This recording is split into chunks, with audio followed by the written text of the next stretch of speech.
Okay, welcome to the Power Mentor webinar for Remax of Netherlands. And I'm recording this session so I can send it to you later on as a link on YouTube.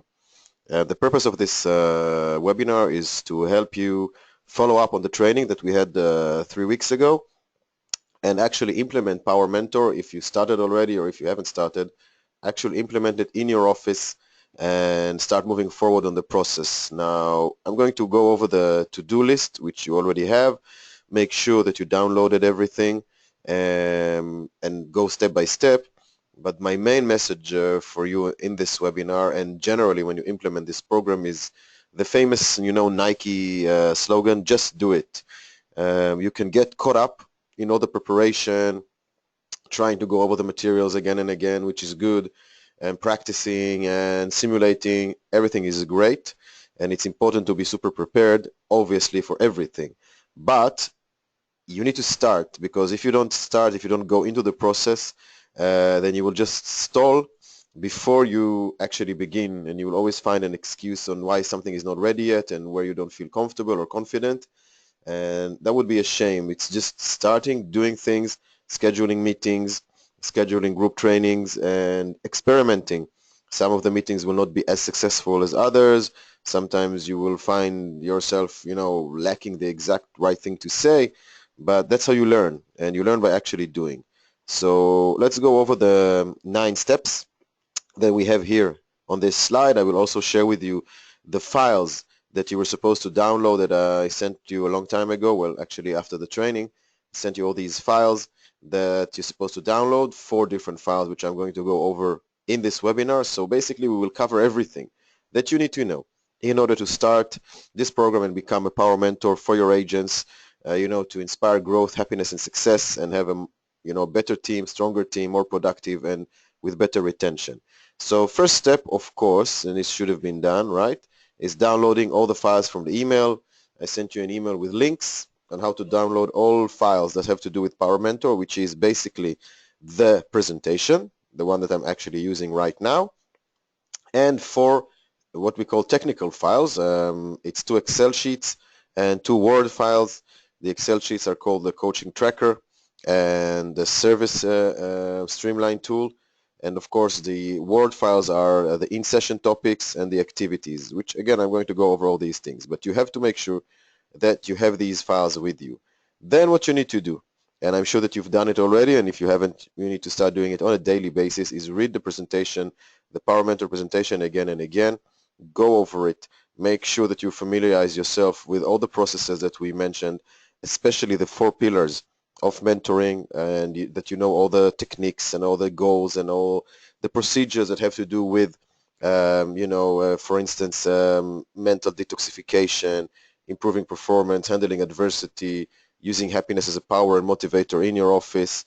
We talked about group trainings. We talked about the language that a mentor needs to use. Everything is in this presentation, very elaborate, very detailed. And if you want to really become confident in preparing for this program, this is what you need to do. At the same time, right? At the same time, because to help you, assimilate yourself with all the knowledge that you need to become a mentor. So we have these 2 Word files, right? One Word file is called coaching activities, as one is called in-session topics. And again, both are in the package that you're supposed to download.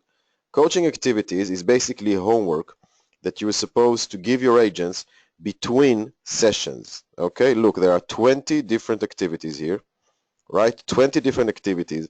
This can last you a long time, right? So you can give your agents between sessions, between mentoring sessions, starting with the basic ones, with the mission statement and things like this, and going over tests that they can take on the Authentic Happiness website that I shared with you, the character strength test, the optimism and hope test, and very elaborate, very a lot of variety here, a lot of options for you to, and you don't have to go by order, by the way. You don't have to go 1 to 20, even though there is a logic to the way these activities are organized.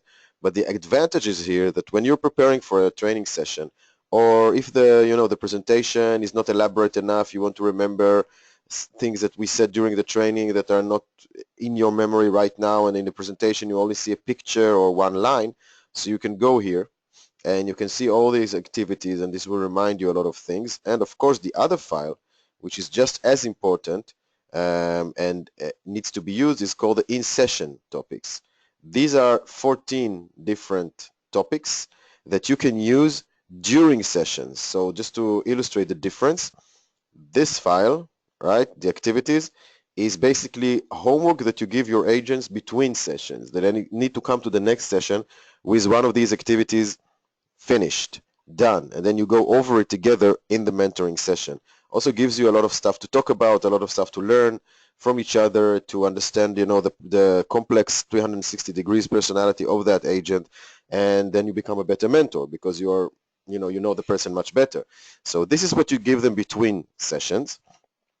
This is what you do in sessions when something comes up. If there's a challenge, if there's a limiting belief, okay, working on a mindset and things like this. You need to remember these things during sessions. It covers a lot of the things that we did in the presentation, the ABCT system, the REACH system, the PRP, all these systems are here, and it helps you, you know, handle things that your agents say. Because what happens during sessions, when you do the mentoring sessions in a good way, in a consistent way every week, the main topics that will come up, and you know that will come up again and again, are usually handling adversity, you know, things that are happening in their business that are not positive, or that they're not interpreting them in a positive way.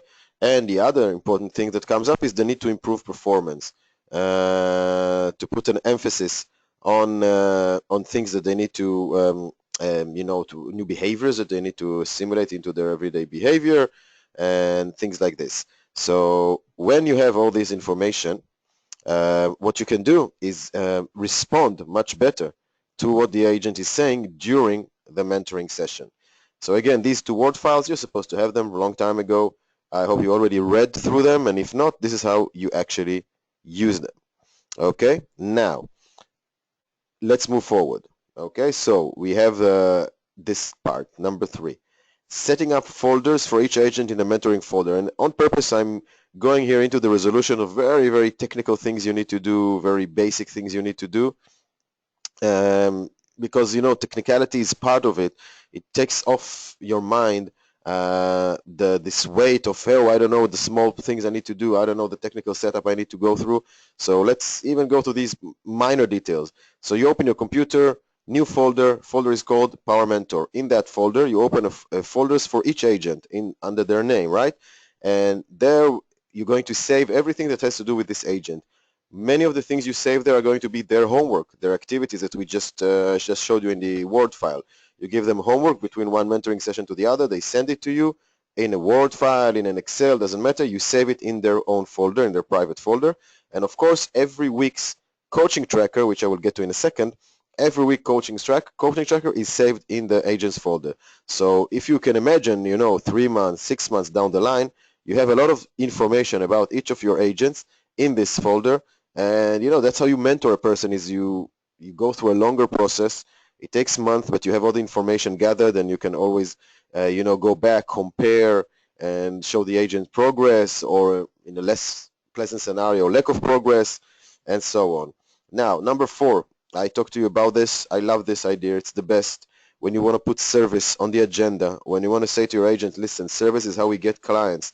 It's how we differentiate ourselves in the market. It's how we get repeat clients and our recommendations and our referrals.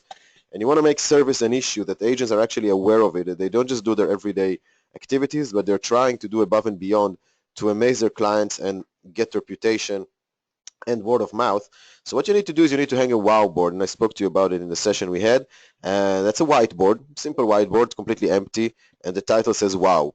And the activity is that every agent, when they do something to wow their clients, small thing, medium thing, big thing, it doesn't matter, when they wow their clients, they write it on the wow board. Now it takes time to implement this, because in the beginning this board is going to be very lonely and empty, but some of your agents, maybe even one of your agents, who has a more service-oriented personality anyway, will like the ability to show and share the things that they're doing. So one agent or a few will catch on to this idea, and sometimes after you hang the board, they will write down their first example and the second example of something they did to wow a client. Now the other agents in the beginning, some of them will be very cynical, and some of them will laugh around, and they will not understand the purpose. But as they see another agent actually, using this wow board, they will start responding to it, because they say, hey, this agent who is wowing his clients is also getting a lot of good feedback. They're closing transactions, they're getting referrals, they're getting more exclusive listings and more potential transactions and recommendations, and suddenly it will become infectious. It takes time for the infection to begin. It's a positive infection, but it takes time for it to begin. But once it begins, you will see that it runs through the office, and agents will sort of off the record compete with each other on wowing their clients. And that's an amazing thing, because that's what you want. You want an office of agents that are dedicated to creating an unusual experience for their clients in the service in the field of real estate. And this will differentiate not only your agents, but eventually it will differentiate your office, and it will place you and position you in the market as a service provider of the highest degree. And it all starts from this famous quote that I shared with you: whatever gets measured gets repeated. Well, the actual quote is whatever gets recognized gets repeated. But what is a wow board if not recognition, right? It's recognition to the people who wow their clients. And whatever gets recognized gets repeated. Lou Holtz said that, the famous football coach of Notre Dame University. Okay, then the next step that you do is you, very technically, set up mentoring session with all the agents. So let's say that today is Thursday, June 23rd. Next week, you're sending them invitations through Google Calendar or Outlook or whatever format you're using, starting with one-on-one meetings. Okay, so Agent A, we are meeting on Tuesday at 10 a.m. Agent B, we are meeting Monday at 11 a.m. And you do it what we call a repeat meeting. At least 4 to 8 repeat meetings you schedule at once. Now, don't worry, you're not prepared and you're not ready and what's going to happen. The first couple of meetings are very easy to run. So just start the process. Just make a decision that today you're inviting your agents already, one-on-one, of course. You're inviting them to your mentoring session starting next week.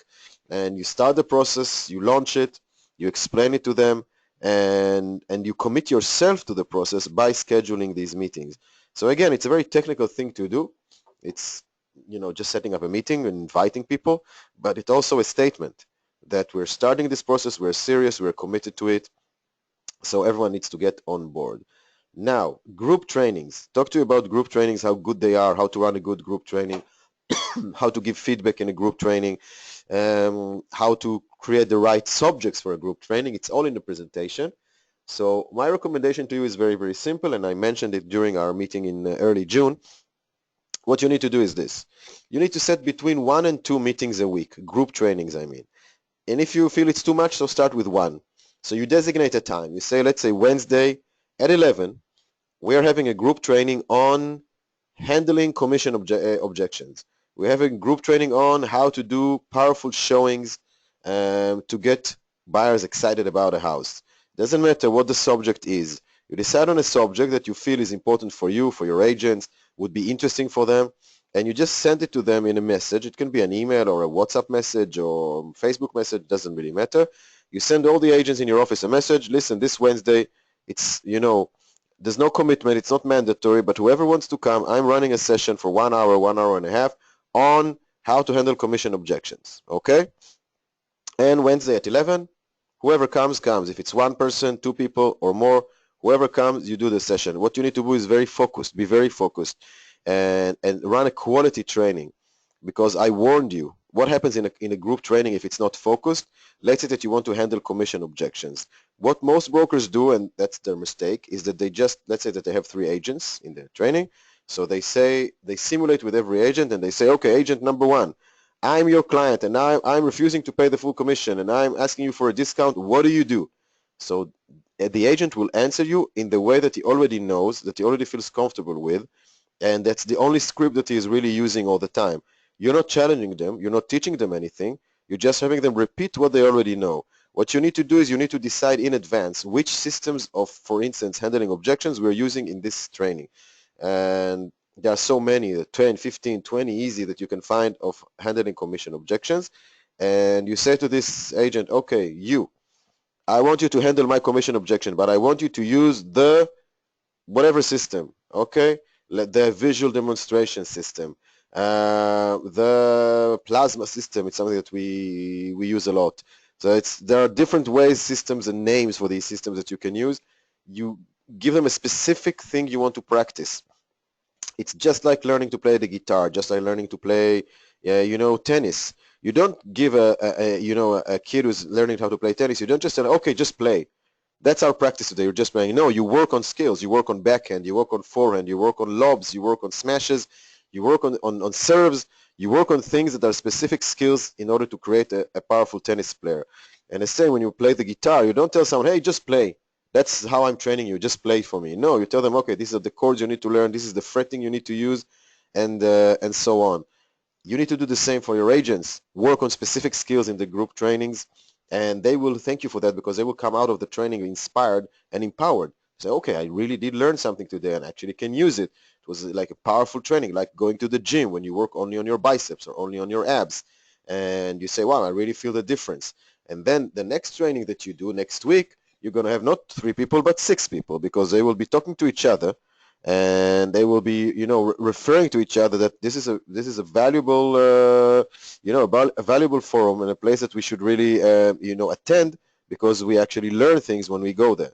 So, look at these things and start planning, start doing, start scheduling. Why wait? Immediately start scheduling things like training sessions and then group trainings and so on. There's no reason to wait. Now, next step.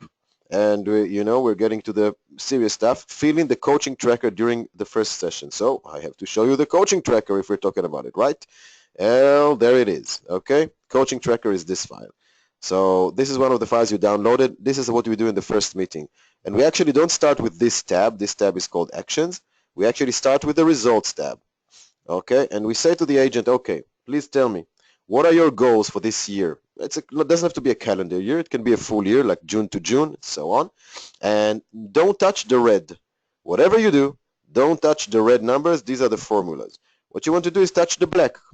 So let's say that my agent says, okay, I want this year to have 10 buyer transactions and 8 seller transactions. Okay, that's good. And of course, it's an open file. So if, for instance, you take commission only from one side, so you change the streamline. It doesn't really matter. Now, how many showings does it take you to sell one listing? In the beginning, maybe the agents will not know the exact number, and that's okay. They will guess together with you what would be the exact right number. Okay, but that's not a problem. So you work with what we call like the best case estimate. Okay, so let's say 5 to 1.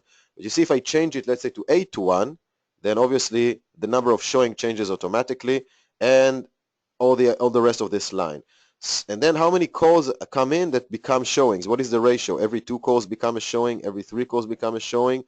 And so now I know that if I get 160 calls between June to June, and out of these 160 calls, I convert 1 out of 2 to a showing, and out of the showings, I convert 1 of 8 to a transaction, I will get 10 transactions. And again, in the beginning, we use numbers that maybe we are not scientific, but that's okay. So we use estimates in the beginning. It will become scientific eventually. I'll show you how. Then we fill in this line. Okay, so the person wants 8 seller transactions, seller size. How many listings does he need to have on the shelf to get a transaction? Let's say that the ratio is every 3 listings, he sells 1. Okay, so to get 8 transactions a year, he will need 24 listings in total. How many meetings does it take this agent to get a listing? How many meetings he can sign an exclusive listing out of?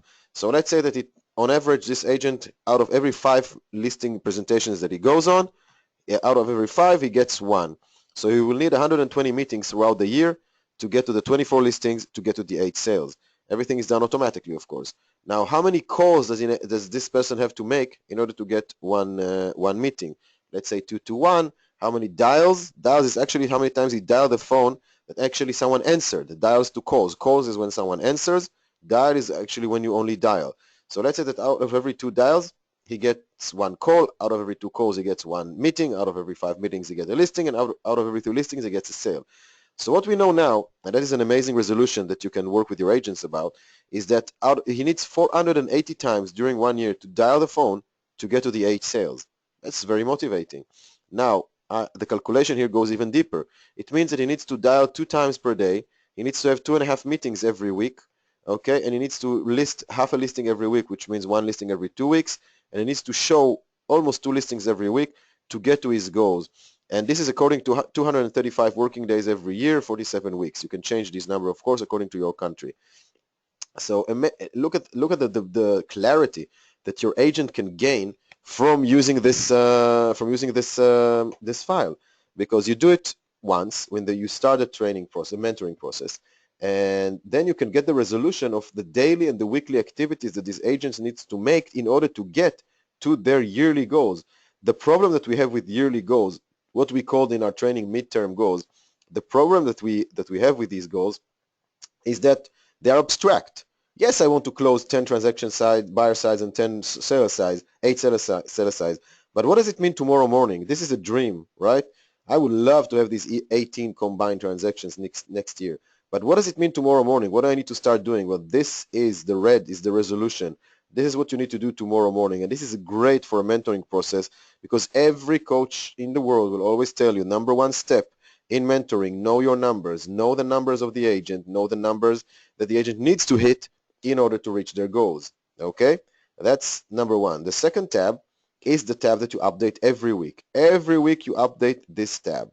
Okay, and who updates the tab? The agent, of course. They need to follow up on their numbers. How many for sale by owners dials they had, how many calls, how many meetings, how many geofarm handouts, which means marketing activities that they made, how many sphere of influence contacts, which is all the hairdressers and the bodegas and the laundromats and so on, how many of them they have been in touch with, how many follow-up calls, how many buyer calls, showings, existing clients, how many of them they been in touch with to get a referral, how many past clients they have been in touch with to get a referral, how many times they thanked the client, how many wows they created. Now, this is again an open file, which you can change some of the titles if they're not fitting to your market.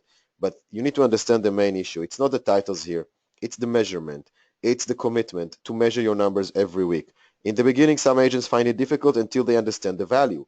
If you measure your actions every week, you can see several things, where you need to improve, where you're doing very, very well. And imagine that you've been doing this for 3 months now. It's like 12 weeks, 13 weeks. So you have 12 or 13 different activity trackers saved under the agents folder. Now you can go back to this tab and replace the ratios with real ratios that you've been measuring. That's the genius of it, right? That instead of guessing the ratio, you go to this one after 13 weeks, 14 weeks, and you can deduce from this the real ratios and update the other tab. And then you can tell the agent, listen, it's just math, baby. There's nothing here. It's just math.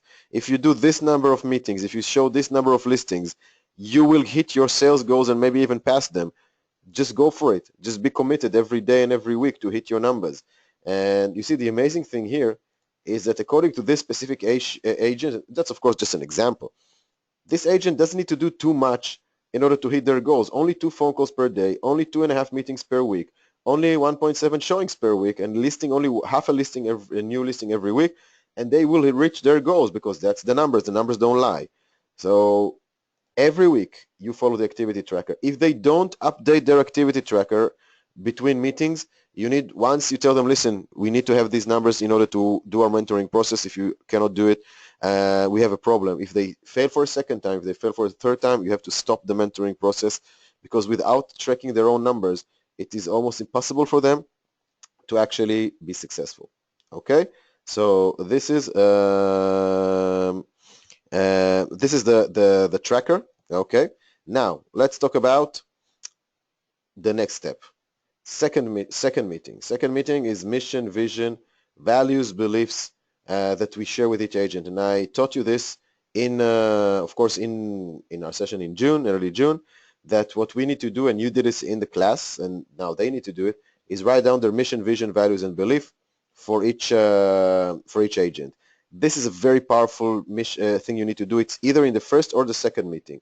Usually the first meeting is about the coaching tracker, which I just showed you, the both tabs. That usually takes the entire meeting. And then in the second meeting, you can give it as a homework between meetings or do it together with them in the second meeting. It's super critical that you get this from your agents, not only because it's very, very important for the training process, right? For the mentoring process, that you need to know what they believe in and what are their missions and so on. And you need to be very, very focused on how to get the best out of them in a listing presentation, for instance, because if an agent goes into a presentation and they know their mission, vision, values, and beliefs, then they can impress the client, because most agents, what they feel is they need to deliver a lot of technical information to the homeowner to impress them with why they should hire them as their exclusive agent. No, what they should do is that they should instill in the homeowner the impression of what this agent is about as a person, as a human being, and as a professional. What is the mission? What is their vision? What are their values? Now, of course, in the listing presentation, you don't just start reading it and say, oh, well, my mission is ta, ta, ta, ta, and my vision is pa, pa, pa. But you make it your point that if I come and interview the homeowner half an hour after you leave the house, and I go to the homeowner and I interview them and I say, hey, you had an agent there 30 minutes ago. What do you remember about them? I want the homeowner, they will never be able to repeat what was your marketing plan and things like this, but I want them to be able to say to me very clear, oh, this agent that was here, he's ta ta ta ta ta ta, and he believes in ta ta ta ta ta ta. I want him to be remember who you are as a person, and that's how you get much better results in listing presentations.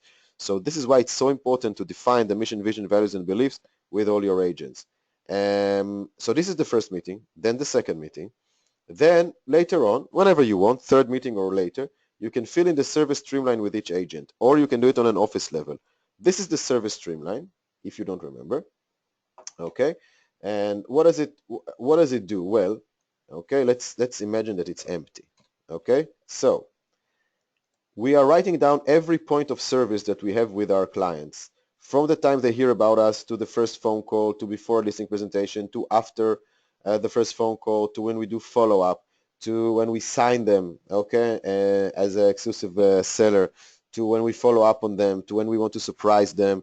And you can add things here, you know, when we close a transaction, when we give them post-transaction service. Every time there's a point of service, we write it down, and then we decide which action we want to take to be memorable, to give them a wow service at every single point of service. And you can do this as an office thing where all the agents confirm to a unique but repeatable service streamline, or you can do it per agent, right? So that every agent will do their own thing. And then what happens is that you decide which action needs to be taken on every one of these points of service. For instance, once we follow up on a seller, we send him a thank you video. We send an SMS with a link to a web page after the first phone call, so they will know who we are. We send them an indoctrination email after we sign them. We send them an instant message once they become new, listed as a new seller. So, and then we write the status of each one of these actions. Because sometimes the agents need to create things, to draft something, and so on and so on. So this is a great way to make service something that is systematic, repeatable, and not intuitive and improvised. Because here is the problem, right? You know, we like to give service to people that we like. Okay, if we get a great connection with them. But the greatest service institutions in the world, the Four Seasons, the Ritz-Carltons of the world, they excel at service because they are repeatable. They do the same thing again and again and again. They have a system, they have a streamline, and they repeat and complete the streamline again and again. And this is what you need to do with your agents if you want to have a service-oriented office that is successful, that has a very, very unique and clear selling proposition. And this is something that you do with each of your agents. So to recap, okay, bottom line, just do it. Set up the meetings, set up the folders, start having meetings with your agents, go over the presentation and go over all the 4 files that I sent you. First meeting is very easy to do because it's the coaching tracker. Second meeting is the mission, vision, values, and beliefs. Only in the third meeting you need to start working with the word files about the in-session topics, about the activities between sessions, and you can start going into the service streamline. Set up your wow board, and at the bottom line, just start working it, start doing it, and nothing will stop you. That's the purpose and the point of being a power mentor. Now I would be happy to answer some questions, but I will stop the recording before, so I can send you this file and you can use it as a basis to run Power Mentor in your offices. And as usual, I'm always available for every